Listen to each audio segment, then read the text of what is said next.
Benar saja, dia melihat istrinya sudah tak sadarkan diri terbaring lemas di atas ranjang dengan kondisi sekujur tubuhnya terlihat kosong.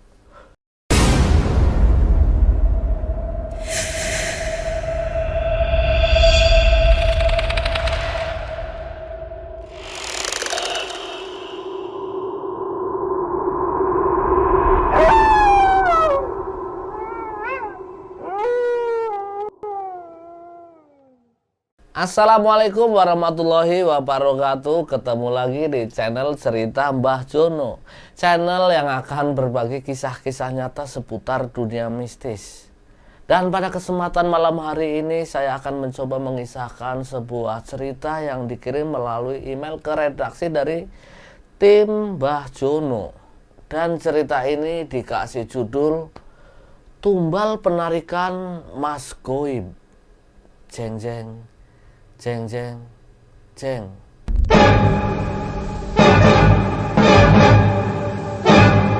Sebelum saya mulai ceritanya, seperti biasa untuk nama dan tempat kejadian terpaksa saya samarkan. Ini terjadi di Banyuwangi tahun 2014. Saya akan mencoba menceritakan sebuah nama, yaitu Farid sebagai tokohnya. Farid ini laki-laki paruh baya yang bekerja sebagai kuli bangunan. Dia itu menafkahi atau mencukupi kebutuhan sehari-hari dengan menjadi tukang batu, dan dia ikut di sebuah proyek dengan mandornya. Jadi dari ke kota-kota dan ke kota dia selalu berpindah-pindah kerjaannya karena ngikutin proyekan yang ia garap. Namun 3 bulan terakhir kondisi proyekannya itu mengalami pailit, yang hasilnya Farid itu tidak dibayar. Untuk mencukupi 3 bulan itu terpaksa istrinya itu harus meminjam kanan kiri. Di proyekan itulah Farid berkenalan dengan seorang bapak-bapak juga yang profesinya sama, dengan nasib yang sama, yaitu Bapak Tanto.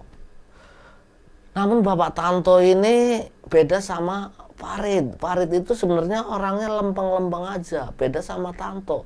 Tanto sudah 3 bulan ini nggak dibayar oleh mandornya. Hobi dia juga pasang judi togel bersama Wasman. Hampir setiap hari setelah kerja dilakukan sama Tanto dan Wasman ini untuk ngecak nomor. Karena hobinya inilah, Wasman dan Tanto ini banyak hutang. Hingga suatu saat ketika mereka ada di kedai kopi, ngobrollah bertiga ini antara Farid, Wasman, dan juga Tanto.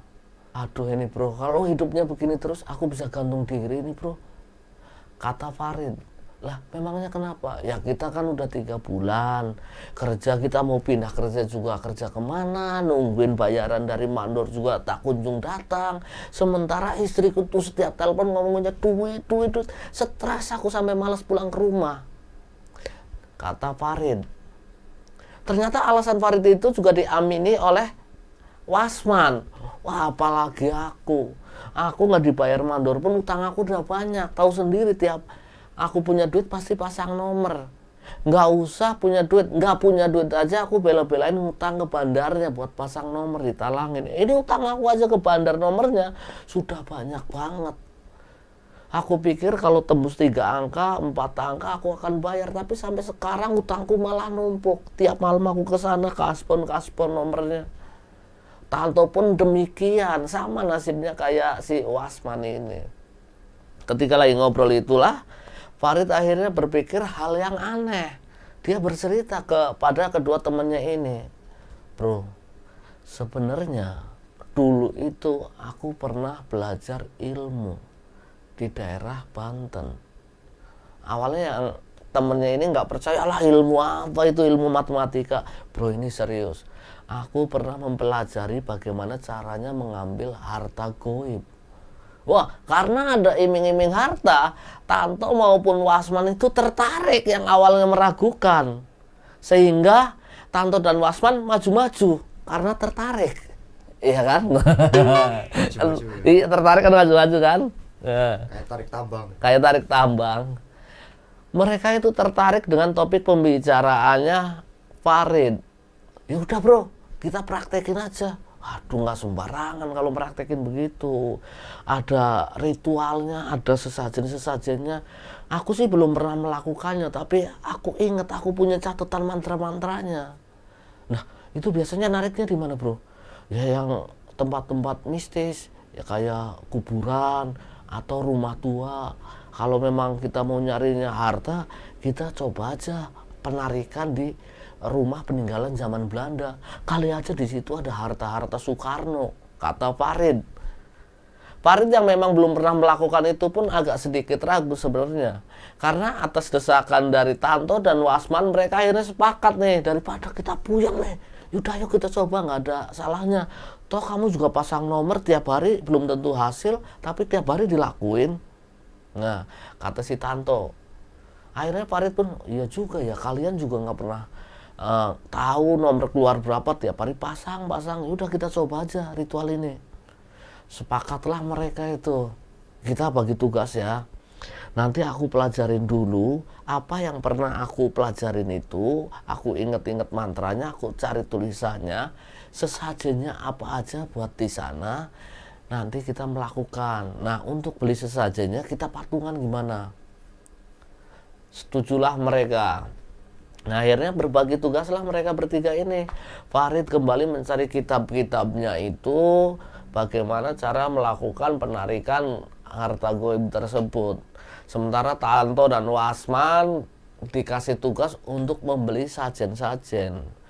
Di situ setelah Farid membaca segala syarat-syarat yang untuk melakukan ritual itu, dia memerlukan kain mori atau kain kafan, kembang 7 rupa, ya layaknya sesajen lah, dan juga dupa. Dupa bukan dupa, kol-kolah, dupa. Nah, sesajennya pun sudah komplit. Hari yang disepakati telah tiba setelah mereka hunting tempat terlebih dahulu beberapa hari itu, di mana tempat yang pas untuk penarikan pertama mereka, yaitu menarik uang goib atau harta goib. Mereka menemukan sebuah bangunan rumah tua yang mana itu kalau terawat memang rumah itu terlihat kaya, rumah zaman dulu, istilahnya sultan-sultan zaman dulu lah rumah itu. Datanglah mereka dari tempat proyek itu ke tempat itu kurang lebih 40-an menit. Mereka berkendaraan 2 motor, ditinggal di jauh dari tempat itu. Nah, motor mereka titipkan, mereka jalan kakilah ke rumah tua tersebut. Rumah itu nggak terlalu jauh dari jalan. Ketika mereka sampai situ, mereka pun mengurungkan niatnya mungkin karena terlalu sore. Waktu itu jam 9 malam. Bro, kita nanti malam aja bro. Kita standby di mana dulu? Ini situasinya masih rame bro. Takutnya ada orang lihat kita masuk situ dikira kita maling. Kata si Farid. Tanto pun, oh yaudah kita tunggu malam, kita ngopi-ngopi aja dulu. Mereka melipir lagi menghampiri motor mereka yang dititipkan di sebuah warung. Akhirnya ngopi asem lah mereka, karena ngopi saja tidak ngerokok. Ngopi dok, orang ngerokok itu. Bel ngerokok lah mereka. Hingga waktu yang dituju jam 11 malam mereka kembali lagi. Tujuan ritual mereka jam 12. Jam 11 mereka sudah kembali lagi ke tempat itu. Dengan cara mindik-mindik seperti maling, mereka masuk ke pelataran rumah tersebut. Si Tanto dan Wasman, begitu juga Farid, sebenarnya takut. Cuman karena bayang-bayang ekonomi mereka yang sudah kehimpit utang kanan kiri, dan juga omelan-omelan istri tua, mereka akhirnya memberanikan diri. Udah, yang penting nanti kita kaya, daripada kita pasang nomor terus tapi tidak keluar. Kata Wasman coba meyakinkan teman-temannya ini. Tanto pun akhirnya berani, dan juga Farid akhirnya yakin untuk melakukan ritual ini. Bro, kalau nanti benar ritual ini, kain mori kita lipat, setelah kita buka nanti bakalan ada hartanya bro. Yang bener. Yaudah ayo. Mereka mencoba mencari tempat yang dirasa mempunyai aura negatif. Setelah tertuju pada kamar utama rumah itu, mereka melakukan ritualnya. Duduklah mereka di lantai yang penuh debu. Bertiga ini semuanya kompak. Kalian berdua diem, tugasnya hanya diem di sini. Kalau nanti ada bisikan goib apapun, hiraukan. Anggap itu godaan, kata si Farid. Kain mori atau kain kapan yang sudah siapkan dilipat di depan mereka, serta sesajennya pun mereka keluarkan. Farid pelan-pelan membakar dupa. Begitu dupa terbakar, suasana di kamar tersebut menjadi mencekam dengan bau khas dupa yang memang syarat dengan dunia mistis. Ini setelah membakar dupa itu, baik Tanto maupun Wasman mencium. Ini kok bau apa ya? Farid menjawab, aku kentut. Farid kentut. Farid kentut ternyata. Intermezzo. Aroma dupa itu begitu menyengat di hidung mereka. Mulailah Farid ini ritual. Ingat, nanti ketika aku ritual, kalian menutup mata. Dan ketika ada suara-suara aneh, itu abaikan saja. Oh, siap bah, sambil meledek Farid temennya ini, Mbah Dukun kiranya, karena dia melakukan ritual persis kayak dukun.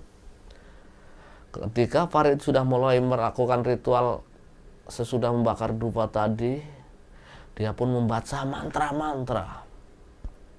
Benar saja apa yang dikatakan Farid. Beberapa menit setelah melakukan mantra-mantra itu, di kuping si Wasman ini kayak mendengar suara ular.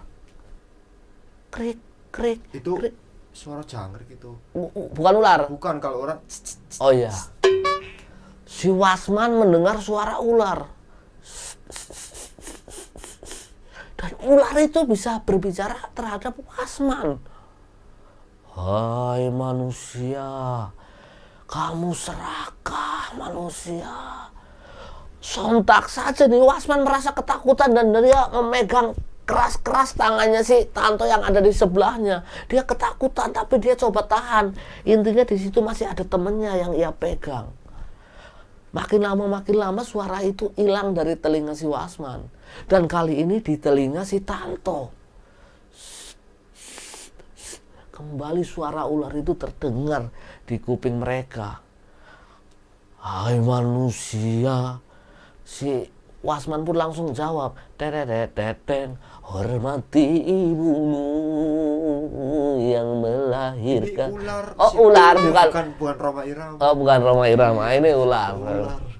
Jadi Tanto ini juga sama mendengar suara seperti ular dan ngomong ke dia, "Hai kamu manusia serakah. Kamu manusia yang tidak mau bekerja dan langsung maunya kaya." Tapi pelan-pelan suara itu mengecil dan hilang. Mereka berdua ketakutan dan membuka mata mereka. Ketika mereka membuka mata, dia masih memperhatikan Farid sedang melakukan ritual. Mereka saling tatap dan langsung memejamkan mata mereka kembali karena atas instruksi Farid selama ritual mata mereka itu harus terpejam. Kembalilah si Farid melakukan ritual tersebut. Nah, Farid ini diam beberapa menit, seolah-olah sukmanya itu keluar dari jasadnya si Farid ini. Dan ketika sadar seperti kayak ada hentakan sukma yang kembali. Seperti itu. Dan ketika sukmanya kembali itulah Farid merasa seperti ketakutan. Dia langsung membangunkan temannya yang sudah memejamkan mata dari tadi. Bro, ritualnya udah selesai bro. Sambil mukanya pucat dan ketakutan. Kenapa bro? Kata si teman-temannya ini. Bro, tadi aku sudah masuk ke dimensi lain dan berinteraksi dengan makhluk yang menjaga tempat ini. Kata si Farid. Nah temannya pun kepo, penasaran. Iya bro, aku juga tadi mendengar bisikan seperti suara ular awalnya. Tanto pun demikian. Farid membenarkan juga cocok. Yang menjaga tempat ini ternyata siluman ular. Aku sempat berdiskusi sama dia. Terus katanya apa bro? Katanya kita boleh membawa harta yang di sini dan dipakai kalau sudah 3 hari. Dan di waktu 3 hari itu sebelum kita pakai harta ini, nah kita harus memberikan sesajen kepada siluman ini, kata si Farid. Kalau tidak akan terjadi bahaya kepada kita. Wah, si Wasman langsung ketakutan begitu mendengar akan terjadi bahaya terhadap kita. Begitu juga Tanto. Terus gimana bro? Kata Farid, ya udah, kita sudah kepalang tanggung, mari kita buka kain kafannya, kita ikutin aja instruksi siluman ular ini. Begitu dibuka kain kafannya, mereka bertiga terkejut. Ternyata yang dibuka adalah sepatunya Farid. Bukan ini. Sepatu. Salah buka. Salah buka. Sama-sama putih kan, suasananya gelap. Iya. Ternyata yang dibuka sepatu. Intermezzo biasa. Nah, mereka bertiga dengan penasaran pelan-pelan membuka baju masing-masing. Kok baju? Apa tadi? Kain kafan. Oh iya. Mereka akhirnya dengan pelan-pelan membuka kain kafan itu. Dreng. Yang awalnya muka mereka terlihat takut, sekarang saling memandang dengan penuh kebahagiaan. Benar, di dalam kain kafan itu sudah banyak emas-emas zaman dulu yang ditaksir kalau dijual itu nilainya bisa miliaran. Mereka euforia. Wah, emas man, emas toh, Farid, ini emas. Yaudah, kita bungkus lagi. Nah, mereka berembuk. Ini atas instruksi dari siluman tadi, ketika aku mediasi, kalau emas ini boleh dipakai ketika sudah 3 hari dan kita harus memberikan sesajen kepada siluman itu. Jadi kita pulang, kita simpen dulu emas ini, kata Farid. Yaudah, kamu aja yang nyimpen, kamu kan yang tahu tentang hal-hal gaib seperti ini, kata Tanto. Wasman pun menyetujui, iya kamu aja Rid yang nyimpen. Yaudah, aku yang nyimpen. Sepakatlah mereka ini. Akhirnya mereka pulang ke tempat penitipan motor mereka. Dan malam itu, dari tempat ritual menuju warung kopi mengambil motor, kemudian mereka balik ke proyekan mereka, ke bedeng. Mereka langsung berkemas-kemas, bro, kita langsung pulang kampung aja bro, kita nggak usah ikutin proyek, lagian mandornya nggak bener, yang jelas kan kita 3 hari lagi kaya, kata mereka. Karena memang proyekan itu bisa ditempuh dengan motor, istilahnya kayak ya mereka kerja di kotanya, masih satu wilayah, dan kampung mereka ya di kabupatennya lah. Mereka pun malam itu langsung pulang dengan kendaraan bermotor, tidak lagi menginap di proyekan tersebut. Dan menitip pesan malam-malam ketika pulang dari ritual itu sekitar jam 2-an ke teman-temannya, kalau besok bilangin mandor kita nggak masuk sebelum dibayar, alasan mereka begitu. Pulanglah mereka ke rumah masing-masing dengan muka ceria, walaupun padahal isi dompetnya masih kosong.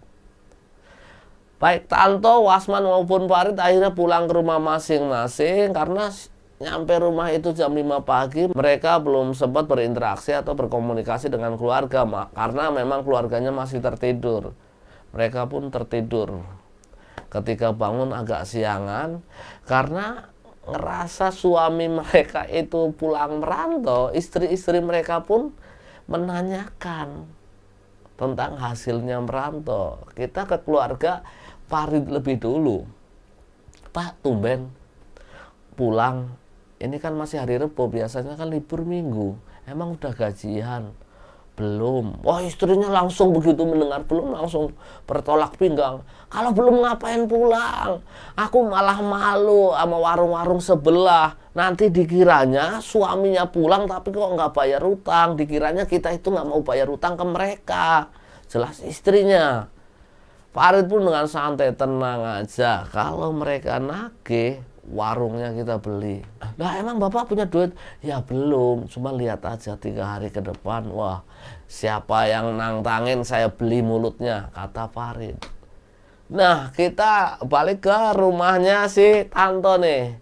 Sama ketika dia bangun tidur, dia menjadi kayak raja di tempatnya. Dia langsung nyuruh ibunya, Bu, istrinya manggilnya ibu, Bu, bikinin kopi. Nah, istrinya karena tumben-tumbenan dengan manjanya si Tanto ini meminta kopi, dibikinkanlah kopi itu. Berharap, wah suamiku ini baru pulang merantau, pasti nanti duit, tumben-tumbenan nih. Kalau dia nggak ada duit, dia nggak berani nyuruh-nyuruh. Kali ini dia nyuruh aku bikin kopi, berarti ada Wait, duku. tuku. Karena dia bawa buah duku juga. Oh, bambu tuku. Akhirnya dibikinkanlah kopi itu. Ngopi, kelar ngopi sambil ngobrol lah istrinya secara pelan-pelan ke Tanto. Pak, Mbak ya gimana ya Pak ya, utang ibu itu udah banyak loh Pak. Keliling ibu sampai bingung mau utang di mana lagi buat makan kita. Tenang aja, kamu utanglah sebanyak-banyaknya. 3 hari lagi akan aku bayar. Nah, bertiga ini yang belum sempat saya ceritakan adalah mereka ini satu kampung, merantau bareng, ikut mandor yang sama.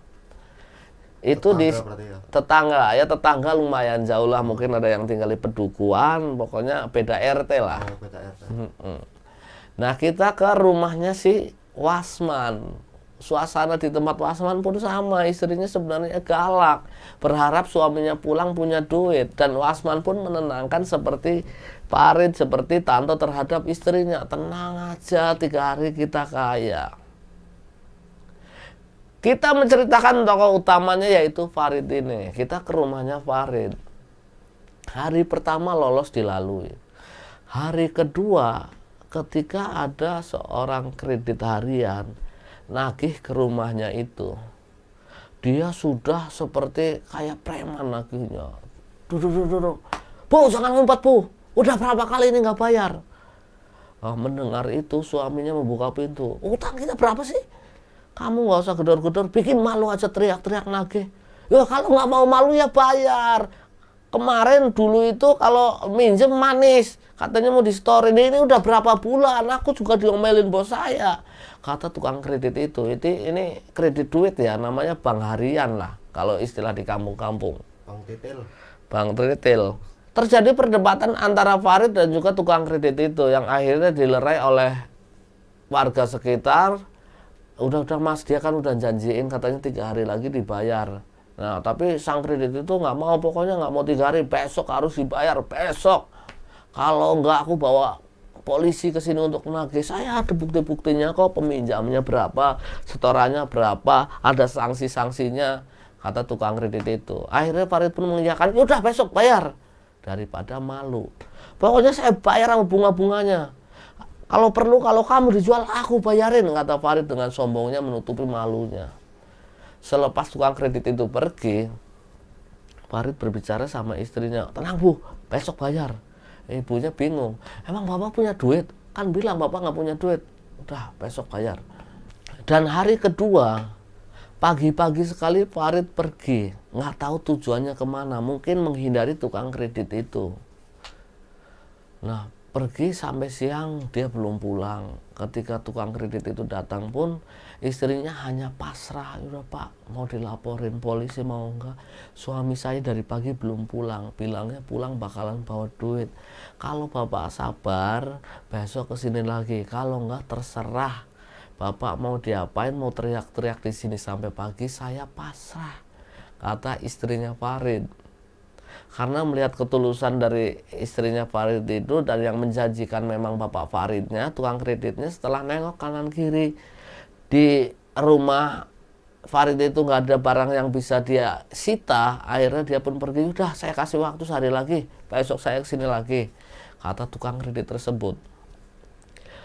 Sore hari si Farid ini belum juga pulang, sehingga istrinya Farid pun mencari, ini bapak minggat kemana sih, bukannya tanggung jawab menghadapi tukang kreditnya malah sampai sore nggak pulang-pulang. Hari itu kesulitan keluarga Farid teratasi, yaitu diberi kesempatan sehari lagi sama tukang kreditnya.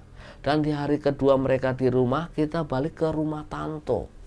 Tanto dan Wasman itu sedang ngobrol di sebuah pos ronda pada sore-sore. Ketika lagi asik ngobrol itu, mereka membicarakan togel. Kata Wasman ini, kalau besok nih 3 hari kita cair, aku udah nggak mau kenal lagi yang namanya judi togel. kalau bisa kita jadi bandarnya, kata si Wasman. Tanto pun masih sombong dengan hasil terbayang-bayang emas yang mereka lihat ketika penarikan itu. Sama, aku mau langsung bangun rumah, terus aku mau bikin pesta biar orang-orang yang menghina istriku ketika kita nggak ada duit, mereka merasa malu, kata si Tanto. Ketika lagi asik ngobrol itulah, istrinya Tanto teriak-teriak sambil ketakutan. Pak, buruan pulang, Pak, buruan pulang. Bu, ada apa sih? Itu di kamar kita ada ular gede banget, Pak. Mereka kaget. Mereka pun akhirnya langsung lari bertiga menuju rumahnya Tanto. Dan benar saja ketika mereka membuka kamar dari si Tanto ini, khususnya di kamar tidurnya Tanto dan istrinya ini, mereka melihat sebuah ular yang gede banget di atas kasur. Mereka pun mengambil alat seadanya untuk mengusir ular tersebut. Nah, ketika ular itu diusir pakai alat yang ada di situ ya kayak sapu dan lain-lain, ular itu bergeser ke kolong ranjang. Ketika mereka intip, ternyata ular itu hilang. Itu kejadian hari kedua di rumahnya si Tanto sore-sore. Nah, pada malam harinya kita lihat di rumahnya Farid ini, yang seharian nggak pulang karena menghindari tukang kredit kah atau dia pergi melakukan sesuatu. Farid malam itu pulang dengan semangat, senyumnya terlihat merekah. Mungkin dia lagi bahagia. Dia nampak menenteng sebuah tas besar yang kalau kita taksir itu adalah duit hasil dari penjualan emas itu. Dia menggedor-gedor pintu rumahnya. Bu, bu. Yang keluar laki-laki yang dipanggil namanya Sabu. Ada orang bukannya, Sabu. bukannya berarti ya? Bukan. Oh, bukan. Bu, dia manggil istrinya. Dia manggil istrinya, bu, sampai kencang sekali malam hari itu, tapi istrinya nggak keluar-keluar. Padahal dia membawa kabar baik kalau dia pulang itu dengan membawa duit yang banyak. Karena sudah nggak sabar pengen memberitahu istrinya, namun istrinya nggak membukakan pintu, dia langsung mendobrak genteng. Kok genteng? Apa? Pintu. Oh iya, dia mendobrak pintu. Satu, dua, prak. Begitu masuk ke dalam, dia langsung menuju ke kamar istrinya, berharap dia memberikan kabar baik untuknya. Namun, ketika sudah nyampe di depan kamar istrinya itu, dia dikejutkan dengan pemandangan yang tidak wajar. Benar saja, dia melihat istrinya sudah tak sadarkan diri terbaring lemas di atas ranjang dengan kondisi sekujur tubuhnya terlihat gosong. Dan Farid langsung histeris di situ. Dibangunkanlah istrinya itu, bu. Ternyata istrinya itu sudah meninggal dunia. Dan Farid menjerit sekencang-kencangnya sambil mencoba menggoyangkan istrinya itu. Ibu. Dan saat histeris itulah si Farid mencoba mengangkat dan memeluk istrinya. Anehnya, jasad istrinya itu seperti sudah tidak ada tulang lagi. Seluruh tubuhnya begitu lemas, ngemplek. Dia menjerit sekencang-kencangnya sehingga warga mendengar malam hari itu. Pada situasi yang sudah larut malam, warga akhirnya berkumpul di rumahnya Farid itu menyaksikan ketidakwajaran dari meninggalnya istrinya Farid ini. Duit yang didapat dari hasil jual emas itu dia langsung umpetin. Nah, si Tanto yang sore harinya mendapati ada ular di kamarnya, dia pun mengajak Wasman untuk ke rumah si Farid ini. Namun kedua orang ini pun kaget ketika sudah nyampe di rumahnya si Farid itu, ternyata sudah banyak orang, sudah ramai. Ini ada apa ini? Begitu masuk, ternyata dia mengetahui kalau si istrinya Farid meninggal dunia malam itu, sehingga warga berkumpul di rumahnya Farid. Mereka bertanya-tanya, ini kayaknya ada yang salah. Soalnya rumahku kedatangan ular. Malam hari ini istrinya Farid meninggal. Tapi mereka tidak bahas karena suasana masih berduka. Ketika malam hari itu si Farid terlihat sudah mulai ikhlas, beberapa warga sudah mulai pulang, dan keluarga-keluarga dari Farid itu berkumpul di situ. Ngobrol lah mereka bertiga. Istrimu meninggal kenapa sih? Nggak tahu, kemarin itu masih sehat. Pagi tadi aku tuh pergi karena aku harus menjual emas itu. Tukang kredit itu datang terus, dia nagih-nagih yang harus dibayar. Kalau nggak dibayar, dia akan bawa polisi ke sini. Makanya aku jual emas itu. Nah, Tanto sama Wasman langsung sepakat, oh ini penyebabnya. Bro, kita kan tahu kalau kita boleh menjual emas itu kalau sudah 3 hari. Ini baru 2 hari, kenapa kamu jual? Akhirnya Tanto pun bercerita, tadi sore di rumahku juga kedatangan ular. Kita usir bersama Wasman dan ular itu menghilang di bawah kolong. Istriku langsung panik dan kaget, dia ketakutan karena ular itu benar-benar gede, tiba-tiba menghilang entah kemana, padahal kita nggak ada ruang terbuka. Kalau lewat pintu otomatis kita tahu. Mereka pun bertiga terlihat bingung dan panik. Akhirnya si Farid jujur, iya emasnya aku jual, itu hasilnya ada di situ, kapan kita bagi? Karena sudah melihat keganjilan-keganjilan dalam hidup mereka, si Tanto akhirnya menyerah. Enggak lah bro, aku nggak ikut makan duitnya, aku takut istriku meninggal kayak istrimu. Begitu juga Wasman, enggak bro, aku juga nggak mau makan duit itu. Farid yang memang agak sedikit trauma pun sama, aku juga nggak mau lah, nggak mau makan itu. Yaudah sepakat aja begini, besok setelah mengubur istrimu, duit ini juga kita kubur. Kalau memang ada emas-emas yang tersisa, kita ikut kubur juga, kata si Tanto. Akhirnya sepakatlah mereka bertiga. Esok harinya ketika sudah tenang, istri Farid sudah dikebumikan. Akhirnya karena mereka sepakat mengumpulkan harta hasil ritual itu, mereka kuburkan kembali ke rumah yang ia dapati itu. Dia menuju ke rumah tua itu. Selepas dari sana mereka bertiga sedikit menyesal, ternyata jalur seperti itu ada risikonya, nggak mungkin nggak memakan tumbal. Kita sama-sama tahu kalau tipu daya setan itu luar biasa. Nah, sampai di sini dulu cerita dari Mbah Google. Cerita Mbah Jono. Oh iya, sampai di sini dulu cerita dari Mbah Jono. Dan buat teman-teman semua yang pengen mengirimkan cerita horornya dan pengen dibawakan di channel cerita Mbah Jono, silahkan kirimkan ke email yang ada di deskripsi channel ini. Mudah-mudahan dari cerita ini ada hikmahnya, menjadi pelajaran buat saya yang menceritakan maupun teman-teman yang mendengarkan. Kalau ada salah-salah kata dari saya pribadi, saya mohon maaf. Akhir kata, wassalamualaikum warahmatullahi wabarakatuh.